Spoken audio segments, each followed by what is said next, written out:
설교 끝나고 갖겠습니다. 출애굽기 27장 매주 껴드릴 거예요. 매주 껴드리고 매주 말씀드릴 거예요. 그러니까 이거 안 쓰면 안 돼요. 그리고 42일 남았으니까 할 수 있잖아요. 그죠? 42일인데 뭐 충분히 할 수 있지 뭐. 출애굽기 27장 1절에서 8절. 교동합니다가 제가 1절 했습니다. 너는 조각목으로 길이가 5규빗, 너비가 5규빗의 제단을 만들되 네모 반듯하게 하며 높이는 3규빗으로 하고 그 네모통이 위에 뿔을 만들되 그 뿔이 그것에 이어지게 하고 그 제단을 옷으로 싸고 재를 잡는 통과 부석과 대야와 고기 갈고리와 불 옮기는 그릇을 만들되 제단의 그릇을 다 노수로 만들지며 제단에 그물을 만들고 그 위에 노꼬리 넷을 만들고 그물은 제단 주위 가장자리 아래 곧 제단 절반에 오르게 할지며 또 그 제단을 위하여 채를 만들되 조각못으로 만들고 노수로 제단 양쪽 꼬리에 그 채를 끼워 제단을 매게 할지며 제단은 널편으로 속이 비게 만들되 산에서 내게 보인 대로 그들이 만들게 하라. 아멘. 같이 인사하겠습니다. 주의 이름으로 잘 될 것입니다. 더 잘 될 것입니다.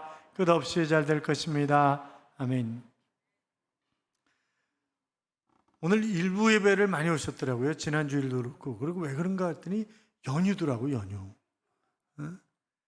연휴에 그래도 하나님 앞에 예배 드리는 것이 귀한 줄로 알아.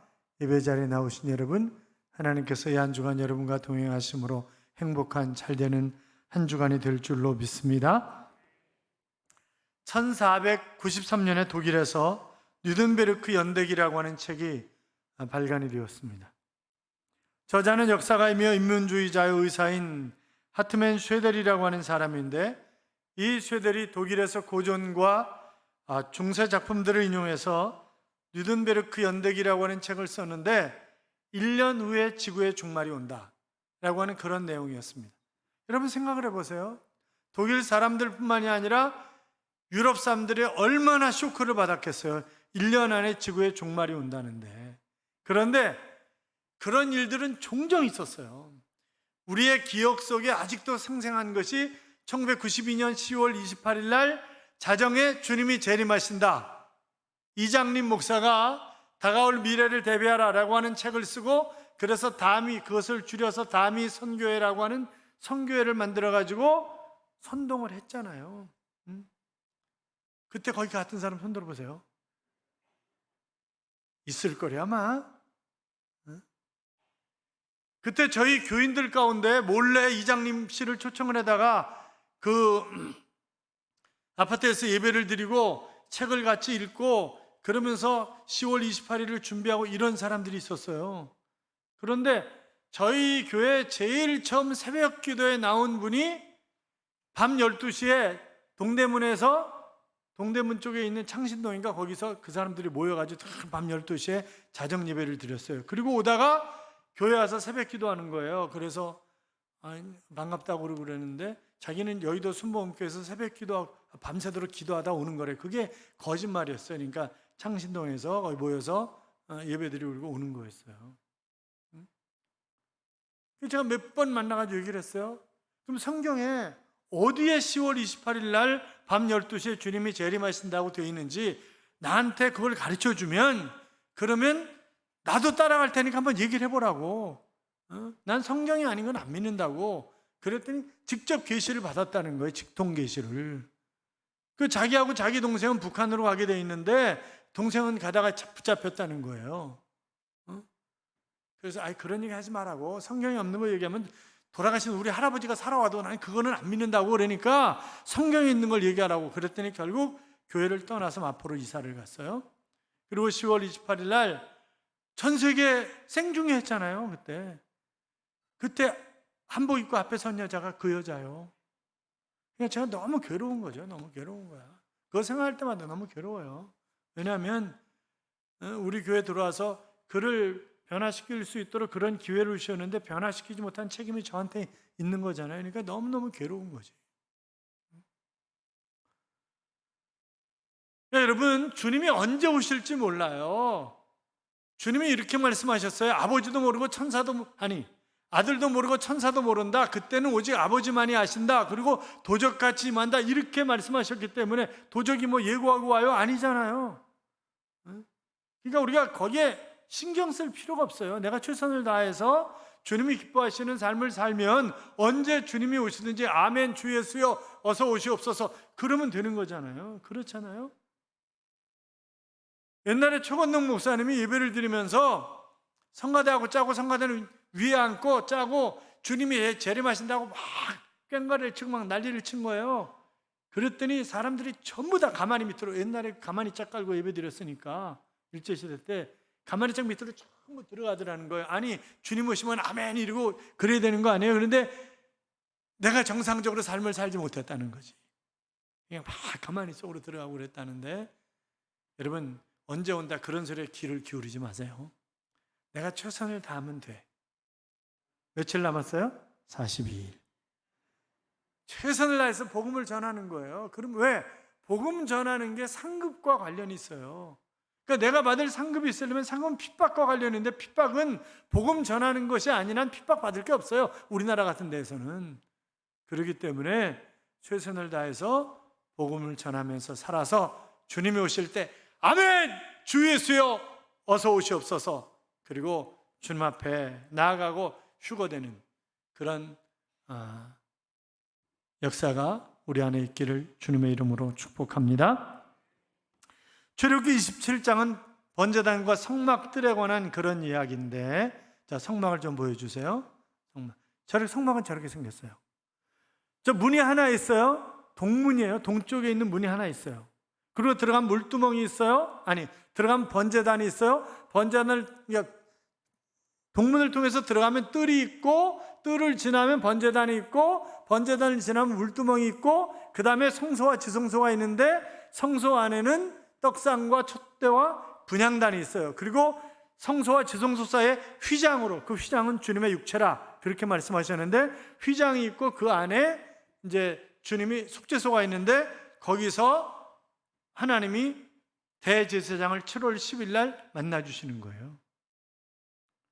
죄를 용서하시고 사명을 허락하시고, 그래서 말씀드렸잖아요. 죄를 용서하시지 않으면 대제사장을 바로 죽인다고요. 그 자리에서 하나님 죽이시는 거예요. 그 대제사장들 항상 들어갈 때 끈을 묶고 들어가는 것입니다. 소식이 없으면 끌어내는 거예요. 자, 제사를 드리는 사람이 지금 최선을 다해서 하나님 앞에 제사를 드리는데, 지난번에 말씀드렸잖아요. 하나님이 우리 앞에 우리에게 율법만 주셨다고 한다면 우리는 그것은 저주죠, 저주. 율법 다 지키고 살아갈 사람이 세상 천지에 어디 있겠어요. 그런데 성막을 주셔서 용서하시고 새로운 사명을 부여하시고, 그러기 때문에 성막은 은혜고 축복이다 하는 그런 말씀을 드렸잖아요. 그런데 성막을 건축하는데 뭐라고요? 내가 보여준 양식대로, 그러니까 내가 보여준, 하나님이 보여주신 설계대로 하라. 왜냐하면 자, 애굽이 우상 숭배의 도시였습니다. 우리가 10가지 재앙, 피개의 톡축, 도금의 암장 다 뭐예요? 신이에요. 신. 나일강 자체가 신이었어요. 다 신이야 그것들이. 그러니까 어마어마한 신을 섬겼어요. 아니 가나안은 더 말할 필요도 없어요. 가나안은요, 오죽하면 하나님이 들어가면서 생명이 붙어있는 건 싹 다 죽여버려라 그렇게 말씀하셨겠어요. 왜? 변화될 가능성이 없기 때문에. 그래서 그들에게 내가 보여준 대로 너희가 나에게 예배를 드려야 된다, 제사를 드려야 된다 하는 그런 거였고, 하나님이 실물 교육을 시키기 위해서 성막을 만드신 것입니다. 죄를 아주 심각하게 여기신 분이 하나님이시죠. 죄의 삭은 사망이다 그렇게 말씀하셨는데, 인간이 하나님 앞에 나아갈 수 없고 하나님을 만나지 못하는 이유가 뭐예요? 죄 때문에 그렇습니다. 죄 때문에. 죄를 지은 사람이 값을 치르려면 반드시 죽어야 됩니다. 왜? 죄의 삭은 사망이잖아요. 죽어야 되는데, 그런데 그렇다면 이스라엘 백성들이 하나도 남을 사람이 어디 있어요? 다 죽는 거지. 우리는 뭐 이 자리에 앉아 있을 수 있나요? 죄 안 지은 사람 아무도 없어요. 제가 세가족 신방 가가지고 물어봐요. 남편을 사랑하냐고. 그럼 뭐라 하냐면 왼수예요. 그렇게 얘기하냐. 왼수예요. 별 5이에요? 아니 그 원수가 아니라 왼수라는 거예요. 물어보죠. 남편을 미워한 적이 없냐고. 미워할 정도가 아니라고 이렇게 얘기를 해요. 성경은 미워하느냐? 그러면 너는 이미 살인하였느냐? 살인자이시네. 살인자. 그렇잖아요.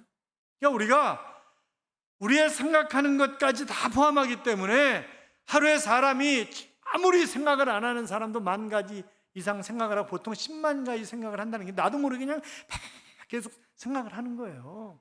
사람들이. 그러니까 얼마나 나쁜 생각도 많이 하겠어요. 그러니까 수없이 살인하고 수없이 간음하고 수없이 도적질하고 그러는 거지. 우리가 그렇게 살아가는 거예요. 그러면 살 사람이 어디냐고. 다 죽는 거지. 다 끝장나는 거예요.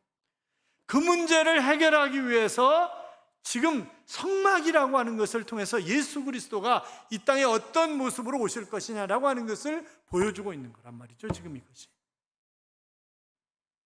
자, 제일 먼저 보이는 것이 번제단이에요. 아니, 동문으로 들어왔어요. 뜰이 있어요. 뜰 다음에 번제단이에요. 그러면 그 다음에 물두멍이 있다 그랬어요. 그런데 번제단을 먼저 설명을 하고 있는 것은 번제단이 굉장히 중요하기 때문에, 그래서 번제단을 먼저 설명을 하고 있어요. 이것을 번제단이다 그렇게 얘기도 하기도 하고, 놋단이다, 놋단이다 이렇게 얘기를 한단 말이죠. 오늘 본문도 읽으면서 노수로 계속 이런 얘기가 나오잖아요. 놋단이라고 얘기하는데, 번제단이라고 하는 것은 사용 목적이 어떤 것인가 라고 하는 그런 의미에서 지칭할 때는 번제단, 그리고 재료가 뭐냐, 재료를 가지고 얘기할 때는 놋단, 이렇게 얘기를 하는 것입니다. 그래서 아카시아 나무에다가 노수로 싸는 거예요. 그것을 노수로. 다 모든 것이 다 노시에, 다 노시야. 왜요? 불에 금보다 노시 강하기 때문에. 그래서 금으로 안 싸고 노수로 싸는 것입니다. 그런데 이 번제단의 크기가 가로 5규빗, 세로 5규빗, 높이가 3규빗이에요. 규빗이 여기서부터 여기까지라 그랬어요. 지금은 45cm다. 그러지만 옛날에는 이게 뭐 큰 사람은 뭐 50cm도 넘는 거고 작은 사람은 뭐 40cm 조금 넘는 거고 이런 거잖아요. 지금은 이제 45cm 정도로 돼 있어요. 그게. 그러니까 그냥 50cm로 편하게 생각을 하자고요. 가로 2.5m, 세로 2.5m, 그 다음에 높이 1.5m. 그러니까 많은 걸 태울 수 있는 거죠. 그렇잖아요. 번제 그러면 딱 얼른 생각나는 게 뭐예요? 솔로몬이 1,000번제 드린 게 얼른 생각이 나잖아요. 그러면 1,000번제가 번제라고 하는 것은 태운다, 그런 거거든요. 올라간다, 태운다 이런 의미고, 다는 죽인다, 희생한다 그런 의미란 말이에요. 그러니까 번제단이라고 하는 것은 번제와 단이 합성된 합성어예요. 그럼 1,000번제는 1,000번 횟수로 드린 거냐, 아니면 1,000마리를 드린 거냐?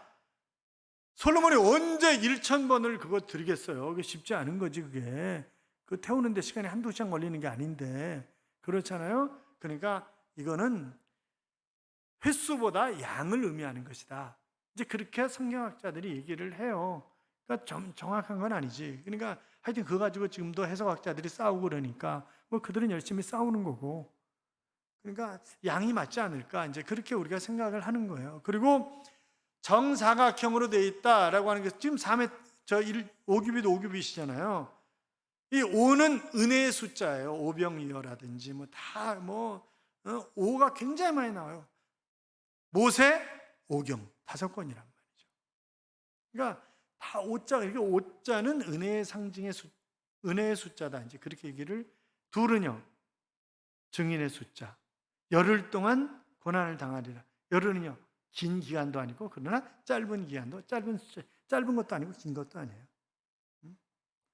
이제 그런 숫자가 있죠. 동선, 지금 사각형으로 되어 있다, 정사각형으로 되어 있다라고 하는 것은 어느 쪽에서나, 그렇기 때문에 번제단이 결국 은혜의 단인데, 우리가 죄용서함을 받는 거니까 그 은혜의 단인데, 결국 뭐예요? 어떤 특정한 사람이 아니라 모든 사람들이 하나님의 은혜를, 예수 그리스도의 보혈의 피로 말미암아. 그래서 이 번제단에 뿔이 있어요. 뿔. 각 두통이에 뿔이 4개가 있어요. 그 뿔은 첫째는 구원의 뿔이에요. 구원을 상징하는 구원의 뿔이에요. 둘째는 능력의 뿔이에요. 능력의 뿔인데, 시편 18편 2절에 보시면 다윗이 이렇게 얘기합니다. 여호와는 나의 구원의 뿔이시오. 그렇게 얘기를 합니다. 사무엘하 22장 3절에도 보면 나의 하나님이시오, 나의 피할 바위시오, 나의 방패시오, 나의 구원의 뿔이시오, 나의 높은 망대시오, 나의 피난처에 나의 구원자시라. 나를 흉악에서 구원하셨도다. 다윗이 원수를 물리친 후에 고백한 그런 고백인데 다윗은 하나님을 구원의 뿌리다 이렇게 얘기를 했습니다.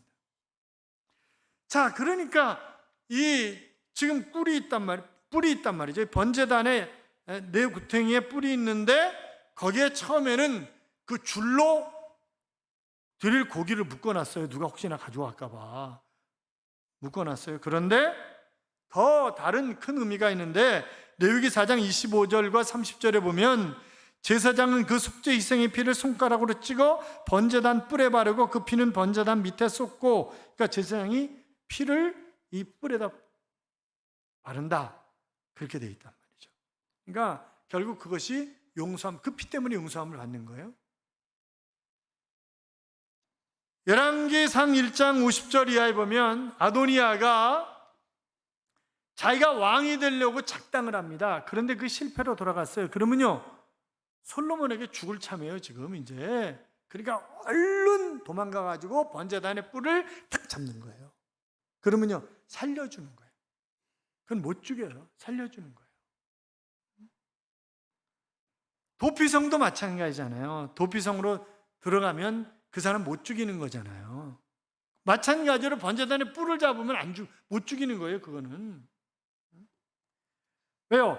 이 뿔은 구원의 뿔이라고 말씀드렸잖아요. 그래서 이 뿔은 예수 그리스도의 십자가를 통한 구원을 상징한다.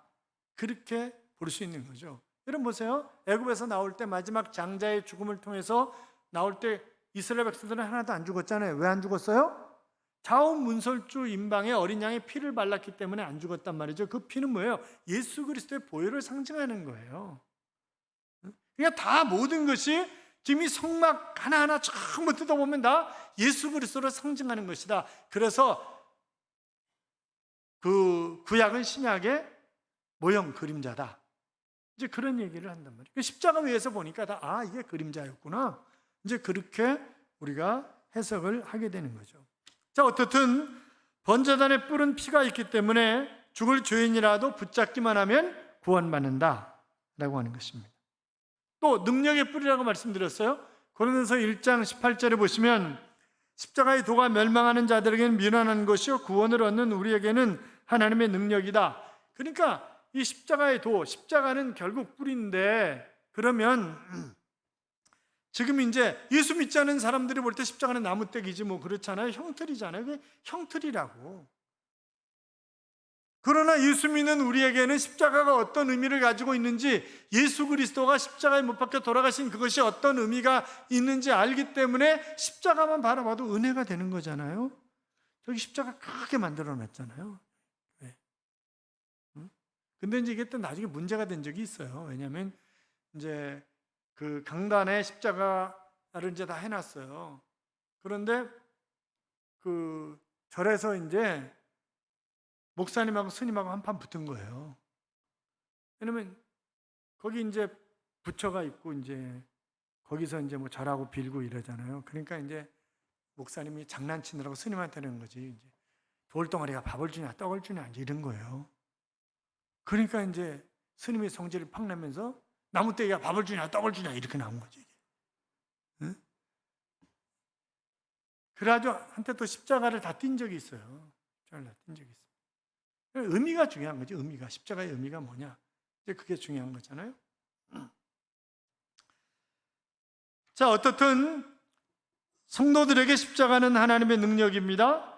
죄악으로부터, 사망 권세로부터, 지옥 형벌로부터, 악령으로부터, 질병으로부터, 근심 걱정으로부터 우리를 구원하는 하나님의 능력이 바로 십자가란 말이죠. 주님 때문에 오늘 우리가 이렇게 사는 거잖아요. 주님 때문에 우리가 구원받은 거잖아요. 하나님의 은혜로 예수 그리스도를 이 땅에 보내셨고 우리의 죄값을 담당하기 위해서 십자가를 지셨기 때문에 그 십자가의 고난으로 말미암아 우리가 구원을 받은 것이고, 이 구원은 다른 어떤 것으로도 불가능한 거였잖아요. 자, 그런데 또 이런 말씀이 있어요. 사무엘상 2장 1절에 보시면 한나가 기도하여 이르되 내 마음이 여호와로 말미암아 즐거워하며 내 뿔이 여호와로 말미암아 높아졌으며 내 입이 내 원수들을 향하여 크게 열렸으니 이는 내가 주의 구원으로 말미암아 기뻐함이니이다 그랬습니다. 자, 내 뿔이 여호와로 말미암아 높아졌다. 그랬어요? 그러니까 하나님 높여주셨다는 거잖아요. 왜? 한나가 본부인이에요. 근데 애를 못 낳았어. 그것 때문에 늘 분이 나 있는 여자가 있었어요. 분인나라고. 첩이. 그래가지고 맨날 갈구는 거지. 분이 나 있는 여자니까 맨날 갈구는 거예요. 너무너무 힘들었는데 한나의 기도를 들으신 하나님이 사무엘이라고 하는 떡두꺼비 같은 아들을 주셨잖아요. 그래서 그것 때문에 내가 높아졌다. 그런 얘기를 지금 그걸로 설명을 하고 있는 것을 우리가 볼 수 있습니다. 시편 92편 10절에도 보면 주께서 내 뿔을 들소의 뿔같이 높이셨으며 내게 신선한 기름을 부으셨나이다. 그러니까 이 시편 기자가 바로 하나님께서 대적자들을 흩으시고 자기를 높여주셨다 하는 그런 의미로 지금 뿔을 사용하고 있는 것을 볼 수 있는데, 자, 어떻든 사랑하는 여러분, 이 뿔은 구원을, 능력을 상징하는데 그 하나님이 여러분을 높여주셔서 한나를 높여주셨던 것처럼 지금보다 더 높여주시는 그런 삶을 살아가시기를 주님의 이름으로 축원합니다. 자, 그런데 이 번제단은 제사를 드리기 위해서 있는 단이잖아요. 그럼 거기서 중요한 게 뭐겠어요? 아니, 짐승이 준비되어 있어요? 다 준비되어 있어요? 뭐가 없으면 안 돼요?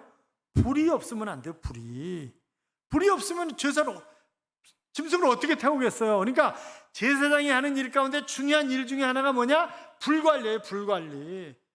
일교구 어르신들, 옛날에 어렸을 때 사실 때 집에서 며느리의 가장 중요한 역할이 뭐예요? 불씨관리야. 불씨관리. 화로에다가 불씨를 놓고 그 위에 재를 덮어놨잖아요. 그래가지고 아침이 되면 며느리가 그 재로 불을 붙여야 되는 거예요. 그 불씨로 불을 쳐가지고 밥을 줘야 되는 거잖아요. 그런데 만약에 불을 꺼뜨렸다 그러면 그건 큰일 나는 거지. 그거는 마찬가지예요. 그러니까 가정에서 불이 중요했던 것처럼 제사를 드리는 성막에서 불이 중요한 거죠. 불은 응답이라고 하는 의미가 있어요. 누구 생각하면 돼요? 엘리야가 바알 선지 450명, 아사랴 선지 400명과 갈멜산에서 대결하자고 그러잖아요. 그런데 이 아사랴 선지 400명은 안 나오기 때문에 1대 850으로 하자 그러는데 나중에 보면 갈멜산 위에서 아세라 선지 얘기는 빼놨는지 기록을 안 했는지 하여튼 안 나오니까 1대 850인지 1대 450인지는 잘 모르겠는데 나중에 천국 가서 물어보자고요. 그런데 엘리야가 기도가 끝나기 전에 하늘에서 불이 내려가지고 짐승을 태울 뿐만 아니라 또랑의 물까지 싹 훑어버리잖아요. 그래서 이 불은 응답이라고 하는 그런 의미가 있다. 이제 그렇게 우리가 볼 수 있는 거죠. 자, 그런데 그러면 하나님이 이 번제단에서 제사를 드리게 하셨는데 이 제물을 태워서 이제 하나님 흠양하시고 이러는 거잖아요. 그러면 그게는 어떤 의미가 있는 거냐? 두 가지 의미가 있는데 첫째는 헌신의 의미가 있습니다. 어떤 의미요? 헌신의 의미가 있다. 레위 1장 9절에 보시면 제사장은 그 전부를 제단 위에서 불살라 번제로 드릴지니 이는 화제라 여호와께 향기로운 냄새니라. 자, 레위기 1장부터 7장까지 무려 11번이나 향기로운 냄새다 이렇게 표현을 하고 있어요. 그러니까 태워서 드려요. 그러면 연기가 올라가잖아요. 그 연기를 하나님이 받으시는 거예요. 그것을 향기로운 냄새다 이렇게 표현을 하셨어요. 그리고 용서하시는 거예요. 번제는 하나님께 음식을 대접해 드리는 것과 같습니다. 그래서 헌신입니다. 번제는 태우는 것이라고 말씀드렸죠. 다 태우는 거예요. 동물을 다 태우는 거예요. 하나님을 향한 자신들의 정성을 드리는 것입니다. 가장 인상적인 번제가 솔로몬의 번제라고 말씀을 드렸고, 그러면 자, 지금 우리 시대는 짐승을 잡아가지고 드리는 게 아니잖아요. 그러면 우리가 드리는 번제는 뭐냐 이 말이죠. 로마서 12장 1절 이하에 보면 성경이 이렇게 기록하고 있습니다.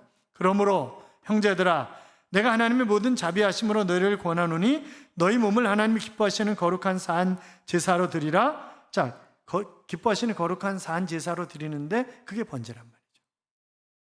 이는 너희의 드릴 영적 예배니라. 너희는 이 세대를 본받지 말고 오직 마음을 새롭게 함으로 변화를 받아 하나님의 선하시고 기뻐하시고 온전한 뜻이 무엇인지 분별하도록 하라. 자, 우리가 어떻게 우리 몸을 산 제사로 드릴 수 있겠는가?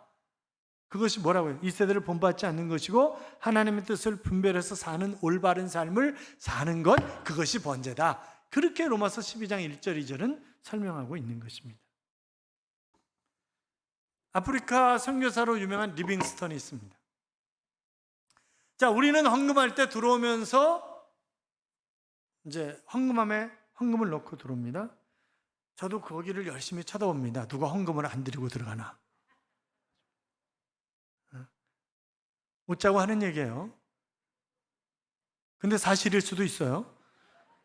근데 이제 그 예수님도 쳐다보고 계시잖아요. 예수님도 헌금하면. 그래서 동전 2개 드린 사람이 제일 많이 드렸어. 이렇게 말씀하시잖아요. 주님이. 그 전에 이제 교회에서는 이렇게 이제 돌렸잖아요. 이렇게 돌렸는데 우리는 그 예수님 당시에 이렇게 드리고 들어갔기 때문에 우리는 들고 들어오는 것으로 하고 있는데 유럽에서는 주로 이제 그 은쟁반, 은접시 이제 그런데 이렇게 이제 헌금 돌리면 거기다 이제 헌금을 놓는 거예요. 그런데 아프리카 선교를 위해서 선교 헌금을 하는데 이제 어떤 애가 이제 이렇게 섭지가 돌아가는데 자기 차례 오는 게 접시를 잡아가지고 얼른 접시를 놓더니 그 위에 올라서는 거지 이렇게. 야 임마! 무슨 장난을 쳐! 그러니까 저 돈이 없어요. 그래서 제 몸을 드리려고요. 그게 리빙스턴이에요. 그는 그 시간에 약속한 대로 아프리카 선교사로 일평생 쓰임받는 것입니다. 그것이 번제예요. 그것이 번제라고. 그러니까 헌신하는 거예요. 헌신. 두 번째는 희생이라고 하는 그런 의미가 있습니다. 희생이라고 하는 의미. 번제를 드리는 이유는 감사와 헌신의 뜻도 있지만 속죄의 의미가 커요. 죄사함을 받는 의식입니다.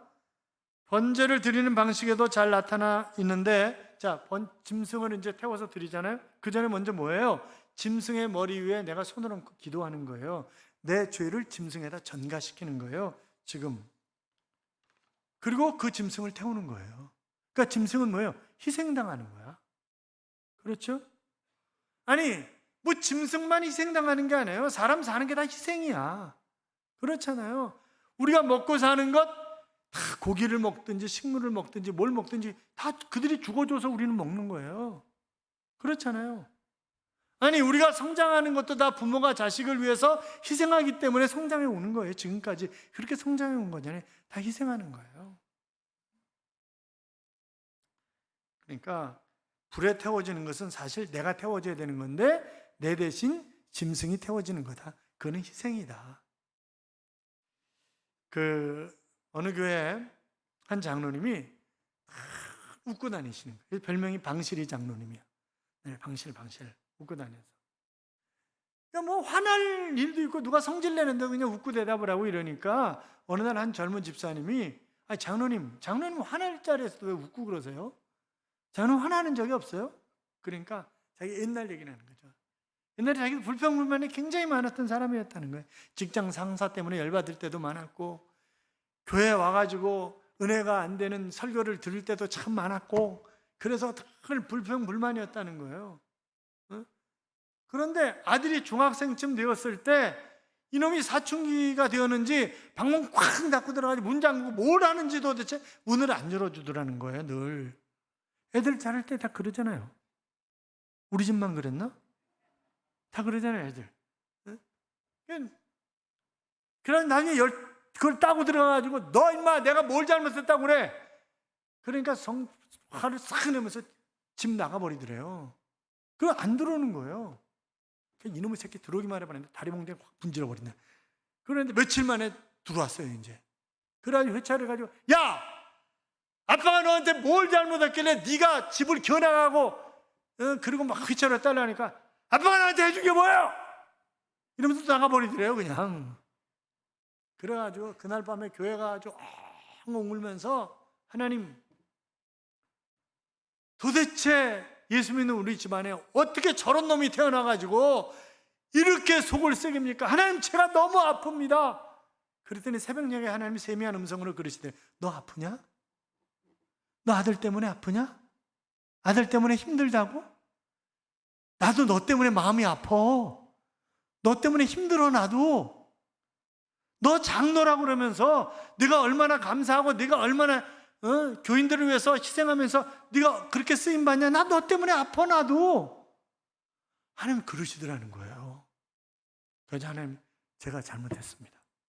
제가 이제부터 정말 제가 어떤 것에도 불평하지 않고 감사하며 살겠습니다. 그래서 그때부터 자기가 감사하면서 늘 웃고 사니까 아들도 돌아와서 그렇게 변하고, 그래서 우리 집안에 늘 웃음꽃이 피고 주님의 은혜 생각하면 너무 감사해서 내가 늘 웃고 산다고 그렇게 얘기를 하시더라는 거죠. 사랑하는 여러분, 우리는 하나님의 은혜와 사랑을 감사하면서 목사답게, 장로답게, 권사답게, 찬양다답게, 교사답게 그렇게 살아가야 됩니다. 번제단과 제사를 통해서 우리에게 주시는 교훈이 첫째는 희생이요, 둘째는 헌신이라고 했습니다. 최고의 희생과 헌신은 나를 위해서 십자가에 달리신 예수 그리스도이십니다. 이제 우리가 그분을 위해서 살아야 될 때입니다. 우리는 11월 셋째 주일 추수감사절 및 교회 설립 34주년 기념주일에 최고의 감사의 표현인 새생명을 드리기 위해서 새생명 축제를 할 것입니다. 며칠 남았다고요? 42일. 42일이니까 할 수 있잖아요. 충분히 할 수 있잖아요. 어느 교회는요, 아니 어느 교회, 동선교회야. 저희 동선교회는 새생명 축제를 앞두면 집사님들을 전부 다 개인 면대래. 집사 이상은 전부 개인 면담하는 거예요. 집사님 50만 원이 중요할까? 새생명 한 사람이 더 중요할까? 새생명이 더 중요하죠. 그럼 이번에 두 사람 전도해야 돼. 그러니까 한 사람 전도 못하면 50만 원 헌금하는 거야. 감사헌금. 그러는 거예요. 그래가지고 추수감사절이 되면 벌떼처럼 등록을 하고 억수로 헌금이 나오고 그런대요. 우리도 한번 그래 볼까요? 우리도 한번. 응? 최고의 감사를 물질로 물론 드릴 수도 있습니다. 그러나 하나님 기뻐하시는 것, 주님이 그 일을 위해서 오셨고 그 일을 위해서 우리를 이 땅에 두셨다고 말씀하셨잖아요. 그러니까 우리가 최선을 다해서 복음을 전해서, 그러니까 코로나 때문에 교회 안 나오는 사람 6개월 이상 안 나왔으면 그 사람도 새 생명이야. 그 사람도 새 가족이야. 어떻게든지 우리가 복음을 전해서 최고의 감사를 하나님 앞에 드리는 그런 귀한 날이, 그래서 하늘의 별처럼 빛나는 받을 상급이 있는 그런 하나님의 자녀들이 되시기를 주님의 이름으로 축원합니다. 축원합니다. 이런 찬양이 있죠. 주님 내가 여기 있사오니 나를 보내소서. 나의 마음 나의 몸 주께 드리오니 주 받으시옵소서.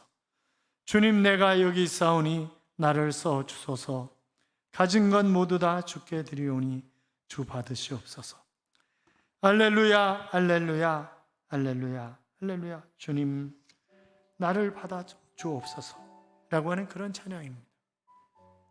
사랑하는 여러분, 몸 밖에 드릴 것 없어 이 몸 바칩니다 라고 하는 그런 찬양도 있는데, 우리가 정말 하나님 앞에 온전히 새 생명을 드려서 주님의 기쁨이 되는 그런 귀한 날을 맞이할 수 있기를 주님의 이름으로 축원합니다.